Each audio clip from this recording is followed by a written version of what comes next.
বুড়িমা গ্রামের এক কোণে বড় একটা মুরগির ফার্ম চালাতেন। সকালে তিনি মুরগিদের খেতে দিতেন, ডিম তুলতেন আর হেসে বলতেন, তোরা আমার ধন। একদিন জঙ্গলের এক ক্ষুধার্ত শিয়াল ফার্মের পাশে এসে দাঁড়ালো। ভিতরে এতগুলো মুরগি দেখে তার জিভে জল এসে গেল। রাতে সে চুপি ঢোকার চেষ্টা করল, কিন্তু বুড়িমা বুদ্ধিমতী ছিলেন। তিনি মজবুত জাল আর লণ্ঠন ঝুলিয়ে রেখেছিলেন। শিয়ালটা ভাবল, চল অন্য চাল চালি।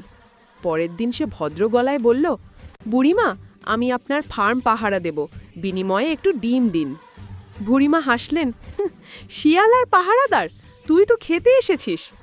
বলে তিনি জাল খুলে তাতে একটা ফাঁদ পাতলেন। রাতে শিয়াল যখন ঢুকতে গেল, তখনই ধপ করে জালে আটকা পড়ল। বুড়িমা লণ্ঠন হাতে এসে বললেন, চালাকি করতে এসেছিলি, এবার পুলিশে খবর দেব। শিয়ালটা কাঁদতে কাঁদতে বলল, আর কখনো এমন করব না। বুড়িমা তাকে ছেড়ে দিলেন।